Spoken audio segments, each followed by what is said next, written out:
Ladies and gentlemen, welcome, Jim Wahlberg. So much. Thank you so much. It's so awesome. Hello.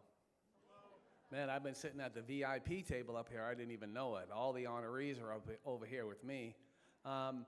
Before we go any further, would all the young people that were just helping with the envelopes help everybody that might need help? If everybody could pull out their phones and take a snapshot of that QR code, let it take you to where it takes you, so you can get more information about our film on Carlo Acutis, and so we can get your email address, so we can send you information about our future Catholic films. That's the goal of this process. We need your email addresses. We don't have the ability to reach our audience unless you participate. So thank you. Young people, anybody, older folks, anyone that wants to raise a hand that doesn't know how to do that, because I don't know how to do it, there's a bunch of young kids around here that'll help you. It's an honor to be here. And before I get started, who thought Mark Wahlberg was coming? These guys are very upset. Steve's bad. Yeah, he ain't gonna make it. Sorry. Yeah, it's an honor to be here, and it's an honor when anyone thinks that that I have anything to offer a conversation, particularly about faith and my redemption. I was also asked, you know, this is a business and ethics conference, so if you could mention business and ethics. So I just mentioned business and ethics, and we won't be talking about that anymore. That's done. Thank you very much. Check that off the list. This is my second trip out to Orange County to speak, to share my testimony. And my good friend Rand called me and asked me if I would be willing to come here and do this.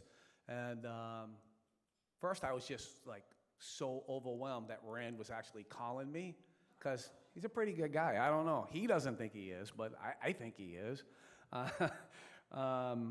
But I was honored to get that call, and have really been looking forward to coming out and spending some time with you folks. As it was mentioned, I'm the author of this little book here, The Big Hustle. We have them outside there. We're selling them. I have a policy. I can't take any home, so I need to see all of you right after we're done here, so I can get rid of those. But I'd like to start with reading the dedication of my book.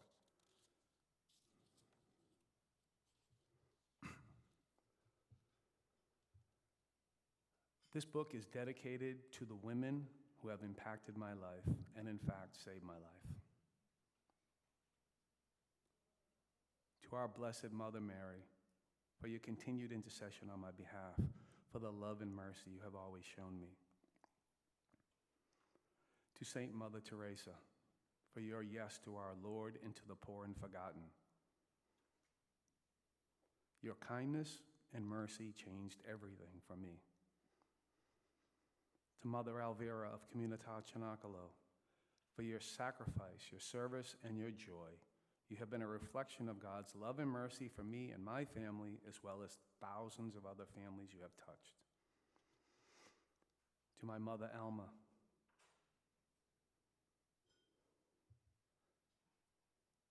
who suffered greatly as a result of my addiction. Thank you for never giving up on me and for your endless prayers. To my wife, Benerata, my partner and my best friend.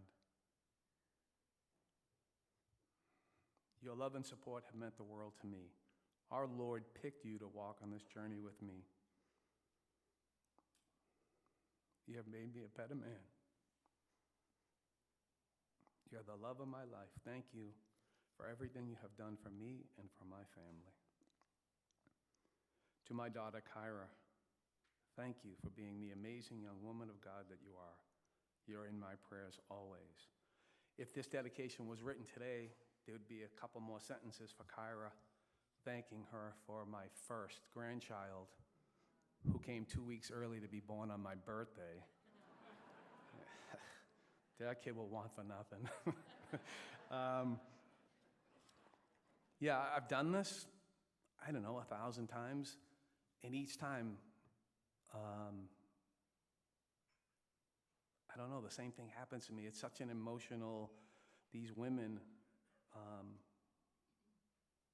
you know, I had an encounter with Saint Mother Teresa in state prison in Massachusetts in 1988. I was doing 6 to 9 years, and I had just finished doing 5 years.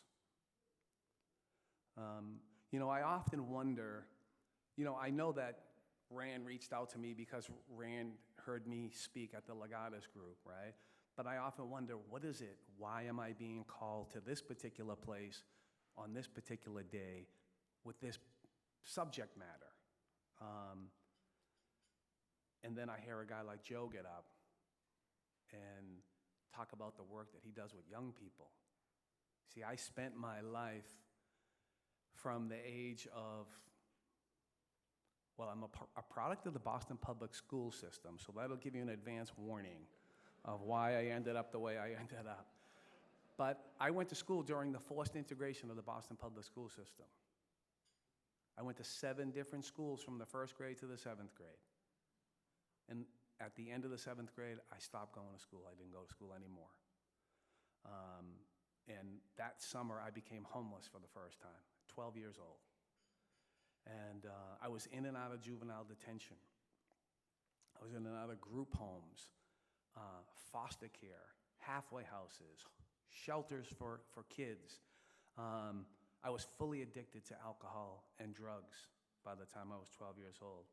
And there were people in my life that worked in that system like Joe that truly cared.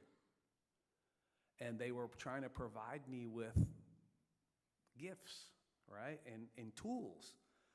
The problem was that in my heart I felt unworthy of those gifts and those tools, so I couldn't receive them. You know, I couldn't receive love because I didn't know what love was.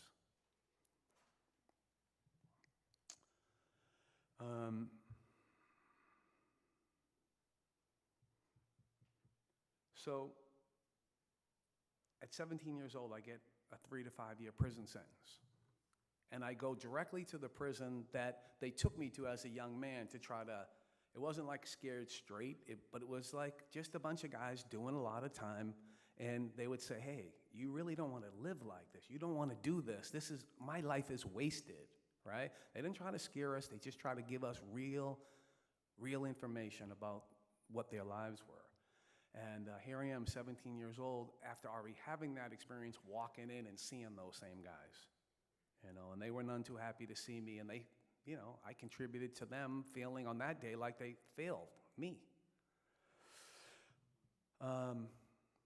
You know, I'm 17 years old, and I'm doing 3 to 5. I'm in maximum security state prison, and I'm petrified. And so I have to act out to try to create the illusion that I'm not afraid, that I'm tough, that I'm anything except what I am, which is a scared little kid. Of course, what I come to find out many years later was the place was filled with scared little kids, broken people. So I got caught up.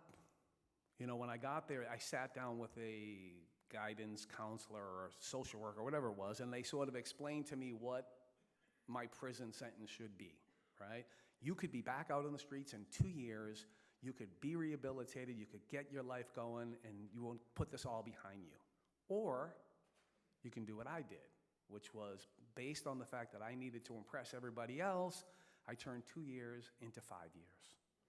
I ended up doing probably 2/3 of that in the hole. 23-hour-a-day lockup. You only come out 1 hour a day to go in a dog kennel to pace back and forth, and leg chains and waist irons. And, you know, I was in hell, you know, and there was a point where after being in the hole, maybe about 2 years, a guard came to my cell and said, you have a visitor. I said, you're definitely confused because I've never had a visitor. Nobody visits me. I've been written off. he said, no, you have a visitor. And he brought me out to the visiting room in my chains, and it was my mom. And to say that she was horrified upon seeing me is an understatement, but then I opened my mouth. And living like an animal for the last couple of years, every word that I said began with an F. Like I was an animal. And I was, lacking any kind of human interaction. I was deprived of sunlight. And, within a minute or two, my mom started crying. She got up, she left. She would tell me years later that she went out to the parking lot where she sat in her car and she wept. And honestly, she said that she didn't really even recognize me as her own child. She didn't know who that person was, but it was not her, middle child of 9. And a year goes by, they come to tell me that my sentence is completed. I'm in the hole. Now, you would think this is good news. Hey, Mr. Wahlberg, by our calculations, you did 5 years. You're all done. You got to leave. And, I lowered my voice and I said, no, actually, by my calculations, I got like 6 months left, right? I didn't want to leave, right? I was fully comfortable in my surroundings, and I was petrified to go back out into the world. And they said, no, they were basically kicking me out of prison. And so I said, well, can I use the phone? Let me see if I can, put together a plan. And I called my older brother, Arthur, and I said, I again tried to sound excited. Hey, buddy, guess what? I'm getting out. And then he tried to sound excited. Oh, that's fantastic, right? Because he didn't want to see me either. And I said to him, listen, I'm getting out, and I don't really have anywhere to go. Do you think that you could put me up for a little while until I get on my feet? And he said, sure. We just gave notice. We're moving out of this apartment in 1 month. You can come and stay with us for a month. That should give you enough time to get a job. And he came, he picked me up, and we stopped on the way to see my mom at the bar room that I hung in front of as a young kid, but was never allowed to go into, because never old enough. And that day I had my first legal drink of alcohol. And we continued on. We went to my mother's house. And my mother, again, would tell me years later, she knew within 5 seconds I was going back to prison. She just didn't want me to take any of my siblings with me, and she definitely didn't want me bringing that drama to her house. And she just hoped that I would just go away. Yeah. And that was, my mother was a good woman, a hard-working, honest woman. But I was scary. I really was. And so that night I went out and drank, and, a month went by so fast. It was like I woke up one day and the moving truck was out front. I don't even think I looked for a job. And my brother's moving his furniture into the truck, and he's like, hey, bud, we're leaving. What are you doing? And I said, oh, no, I'm going to run up to the store. I'll be right back. I'm going to move my stuff in a little while. And I went out drinking, forgot all about it. Came back the next morning, and my clothes were on the front stairs in a green trash bag. So 1 month after doing 5 years in prison, I'm homeless again. No plan, and the only thing that I have to ease any of the pain and the discomfort that I was in was alcohol and drugs. As much as I could get, and as fast as I could get it into me, it would help me escape. I was fortunate enough, somebody that I knew, an ex-girlfriend of mine, was living in the housing projects in the next town over, and she took me in. And right away, I started hanging around with the guy next door who was a severe heroin addict,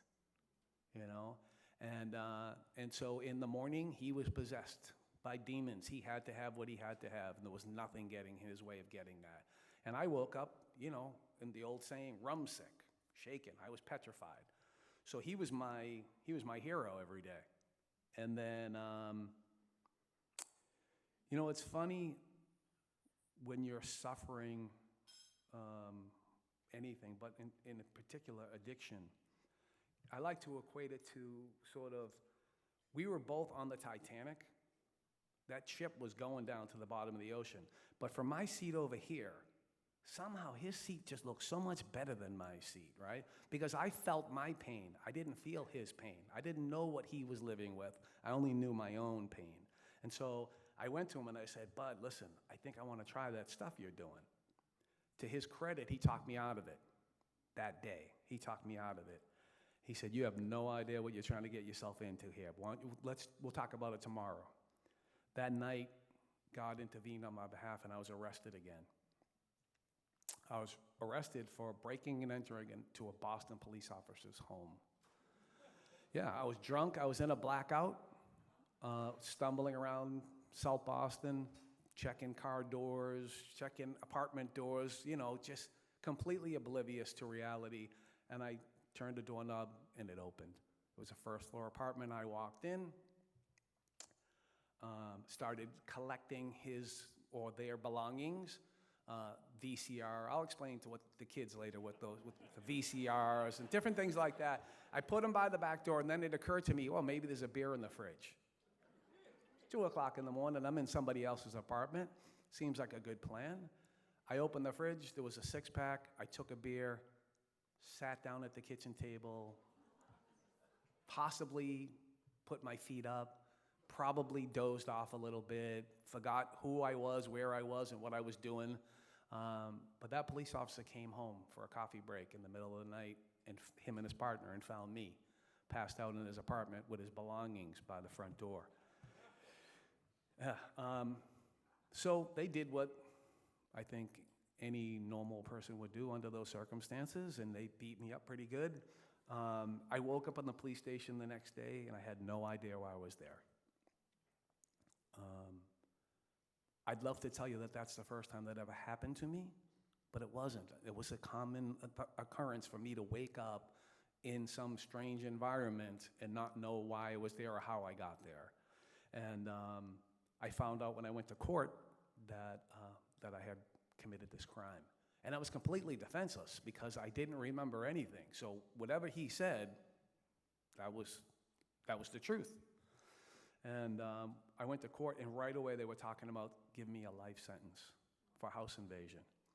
And it was that police officer that spoke up on my behalf.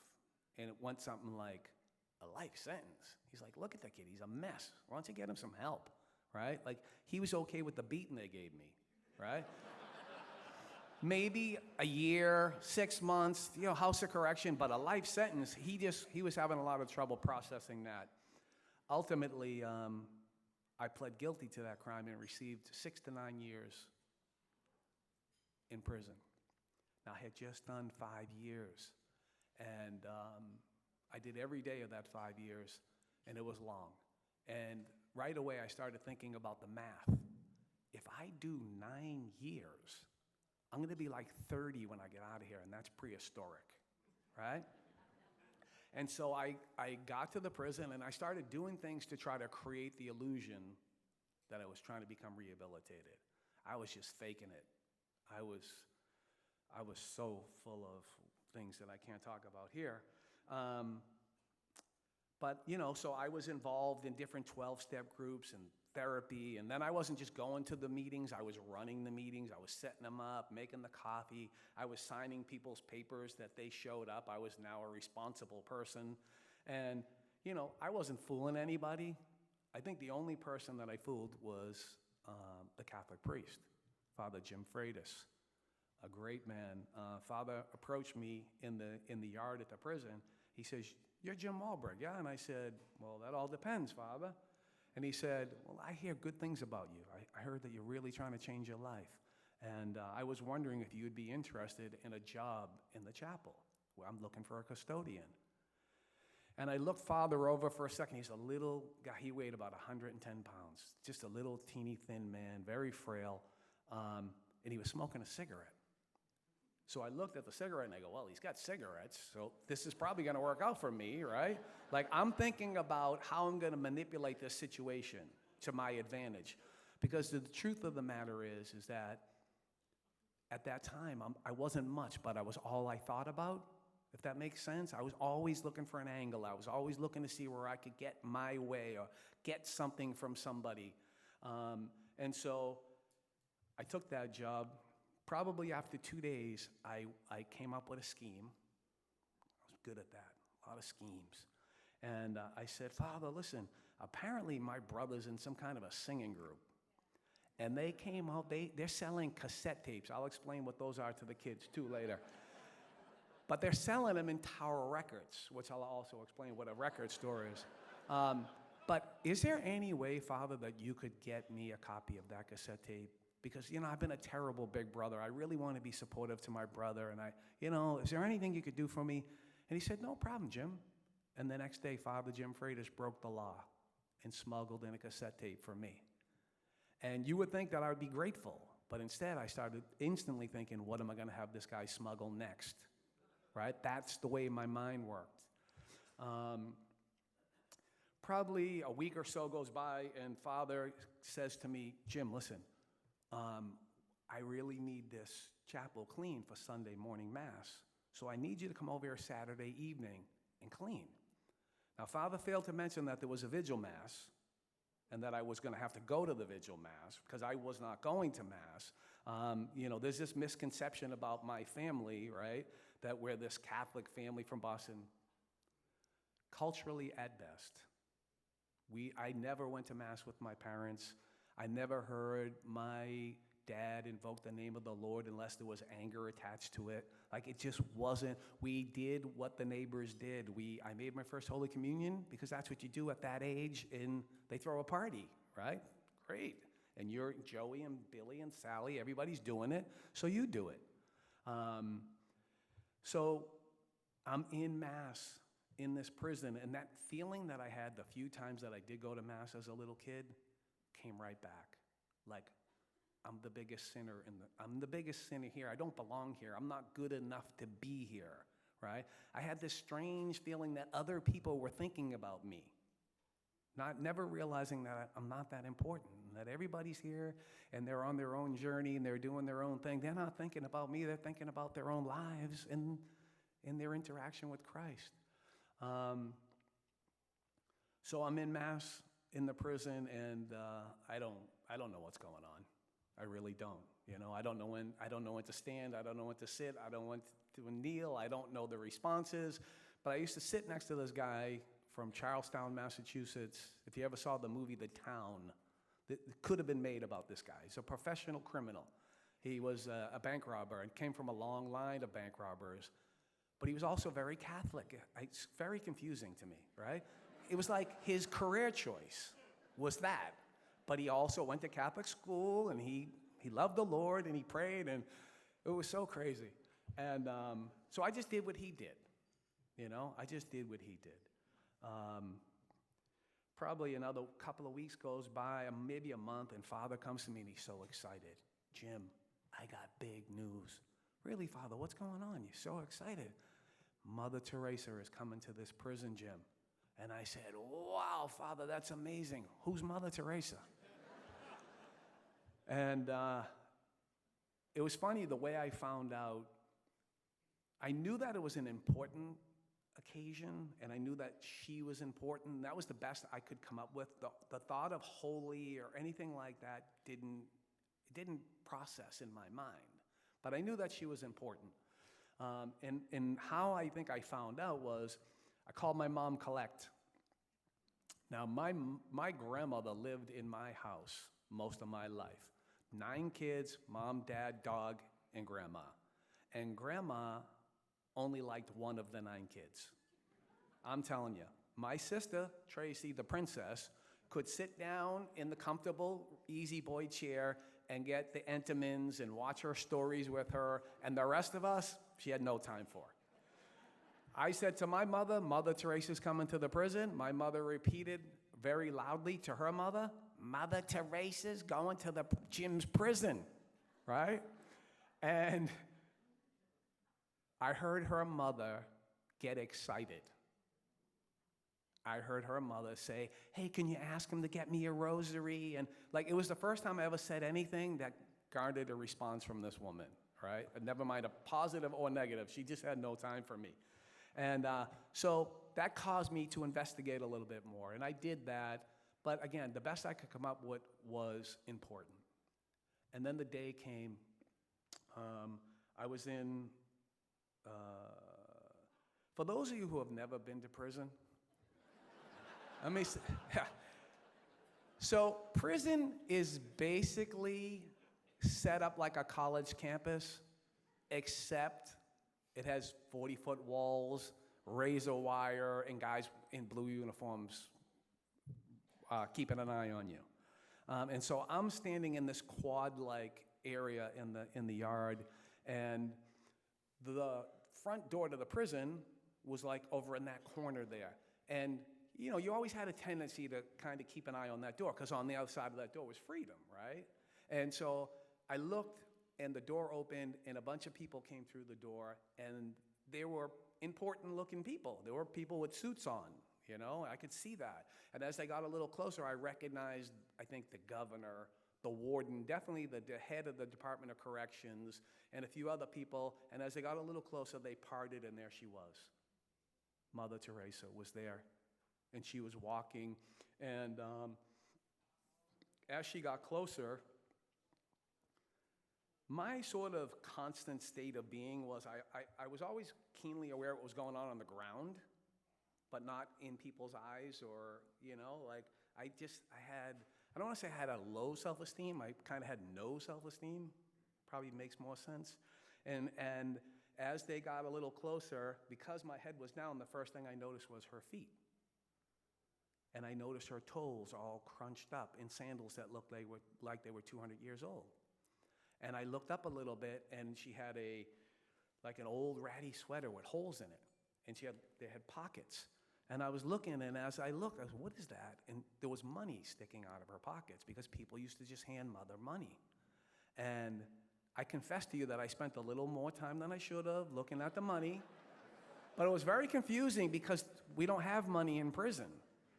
And I was a thief, so, and then, you know, I looked up, I saw her face, we did not make eye contact. They went past me, and they went on, they were showing her around, apparently, and I ran back to the chapel, and I said, Father, she's here. And he said, oh, that's great, Jim. He said, listen, because you work in the chapel, more big news. You're going to be part of the procession. No way, Father. What's a procession? He said, you're going to walk in with all of the important people. And I said, oh, this is great. And so they had Mass in the gym at MCI Concord on Route 2 in Massachusetts. It was a maximum security state prison. And there were about 800 prisoners filling this gymnasium, and the stage was set for an altar. And we processed in, and the cardinal was there. And I always say this, and I really feel weird saying it right now because there's so many bishops in the room, but I'm just talking about where my mind was at that time, not where I am today.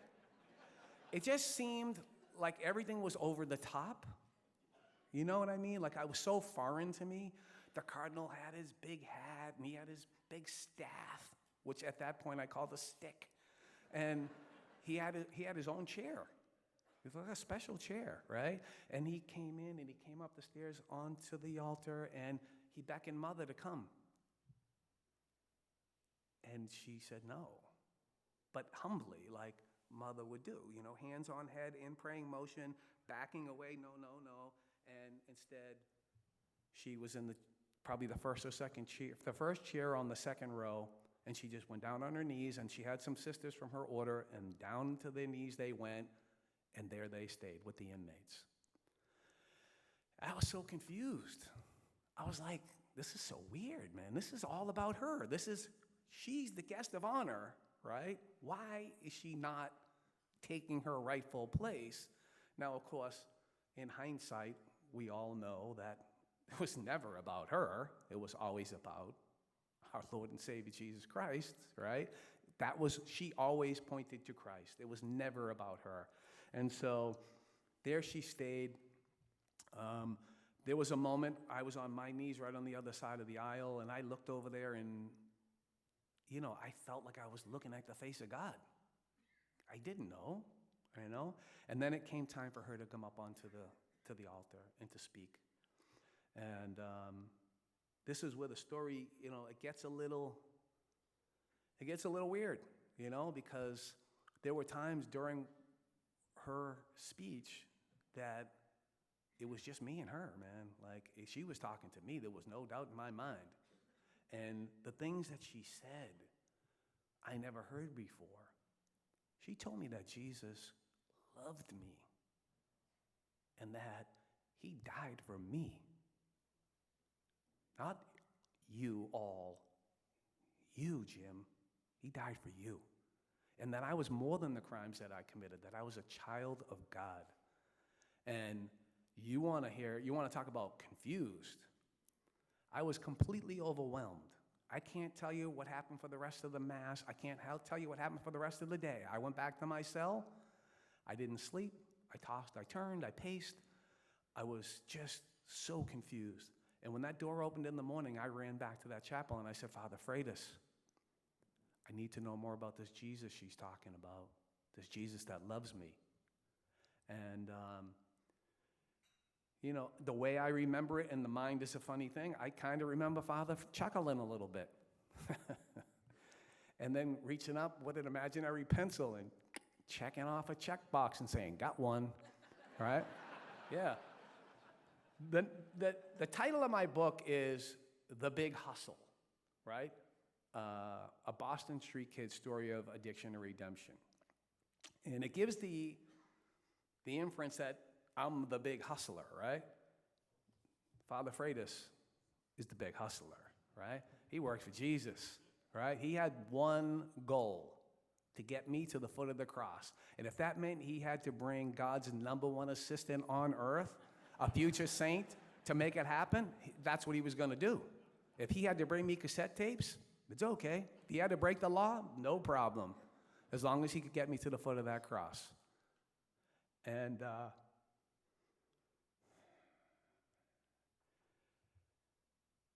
Father said, Jim, have a seat, and we sat down. In that moment, Father started to catechize me. He didn't pull down a giant catechism of the Catholic Church from a shelf and blow off the dust and throw it on the desk and say, son, we got some homework. He just loved me. He just loved me, and he continued to talk about how much Jesus loved me. And things started to happen in my life. And I wasn't necessarily so aware of it. I can tell you this.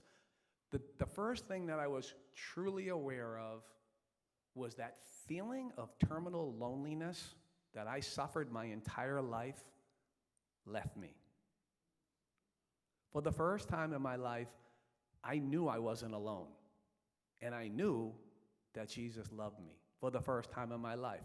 Did I feel worthy of that love? Absolutely not. But I knew that it was the truth. You know, we're working on sort of me preparing to make my confirmation, because I never did it as a young man, for a few months, and then I get word that I'm being transferred to another prison. So I run back to Father Freighus, right? Because he's my guy now, right? He is it. He's my mentor. He's my dad. He's my brother. He's my friend. He's everything to me. He is the truest reflection of Christ that I ever met. And I ran to him and I said, Father, I'm being transferred to another prison. He said, where are you going? And I told him. He said, have a seat. And he picked up the phone and he called the prison I was going to. He said, yeah, I'd like to speak to Father Frank, please.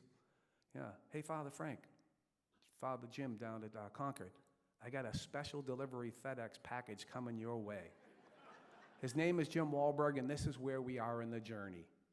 Please, Father, handle with care. And I got to the next prison, and Father was waiting for me. I was there for a few months, and they said, you're being transferred again. Because apparently, while this conversion was taking place in my life, I didn't find it necessary to get in all kinds of trouble in prison, so they kept moving me to lesser and lesser security. They were trying to kick me out again, but the right way. And I got transferred again to a minimum security, and Father was there waiting for me again. We continued, and then a few months go by. He says, Jim, you are now ready to be confirmed into the Catholic Church. And he said, because we're in a minimum security prison, you can invite your family. You can invite some friends if you want. Like, there's no walls, there's no bars, there's none of that here. You're welcome to invite people. And so, of course, I call my mom. Collect. I think for a while she thought that was my name. I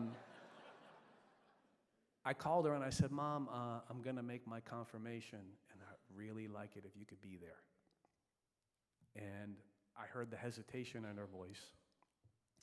I think she probably went right back to that time when she visited me when I was in the hole, you know, and she said, geez, I don't know, Jim, let me think about it. Give me a call tomorrow. And I called her the next day, and I could hear the reluctance in her voice, but she said yes, that she would come. And I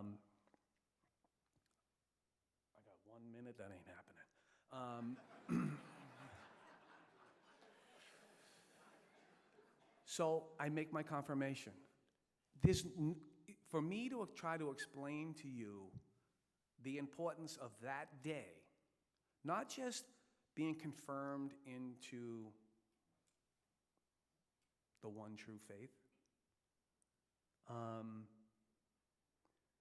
but as it relates to me and my mom and our relationship moving forward from that moment. My mom would go back to that day for the rest of her life, to that specific day, and she would say, Jimmy, do you remember that day, the day I knew you were different, the day that I knew you were going to be okay? And that was the day that she was talking about. So every family occasion, every wedding, every baptism, every birthday party, whatever it was, my mom would always have a moment. She'd say, remember that day? Huh, Jimmy? Do you remember that day? All the way till the end of her life. I was blessed to care for my mom at the very end of her life. If anyone's ever seen the show Wahlburgers, there's like this running joke in my family, who's mom's favorite? And, you know, whoever was in her presence was her favorite, right? And it was never a big conversation, yeah, my favorite, Jimmy, you know. But my mom had dementia at the end of her life, and in a moment of clarity, just her and I sitting there during COVID in her kitchen, she said to me, oh, Jimmy, you're my favorite. And in that moment of clarity, she started to tell me why I was her favorite. And she went all the way back to that day when I was confirmed into the faith, and the day that she knew that her son, the prodigal son, if you will, had returned, and that I was going to be okay. I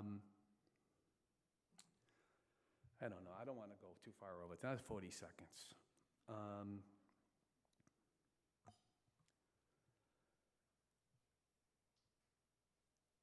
Nothing is too big for God. Only God can take that guy and turn him into this guy, right? Only God can take that broken, lost child and turn him into the man that makes films about Mother Teresa. I get to make a movie about Mother Teresa, 30 years later, right? And then we made Jesus Thirst, the Miracle of the Eucharist, me and the deacon. And so one last story and then I'm done. My wife, I heard Kevin talking about his wife in the trash. That's my wife, and your wife might be related. My wife is my biggest fan, but she is my biggest critic, right?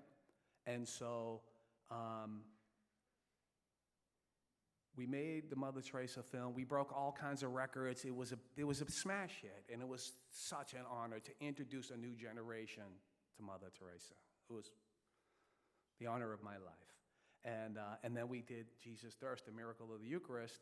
And so I'm away on business. I'm in Ohio. My wife's in Florida.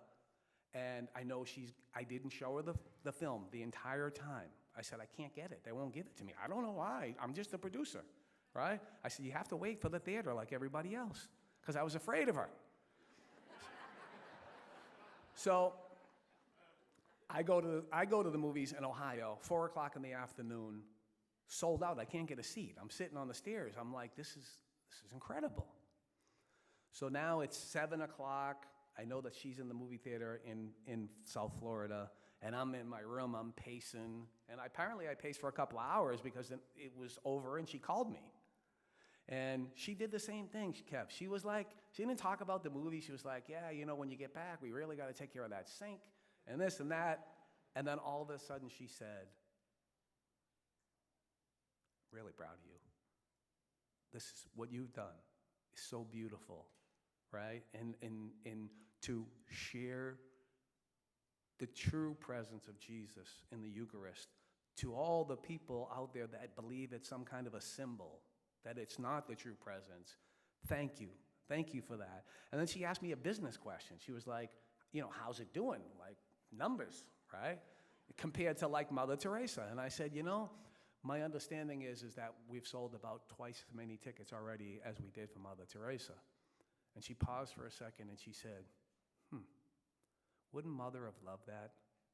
Wouldn't Mother have loved that she could just step back into the shadows, point to Christ, and have everybody focused on Jesus? I thank you. I thank you for allowing me to witness the spirit of service that I see here in Orange County, right? Back east, we think Orange County pretty swanky, pretty fancy, right? Yeah, I heard people talking about the blessings in their life, in their willingness, in their desire, in their, they feel compelled to share their blessings with others, and that is beautiful. Thank you. God bless you all.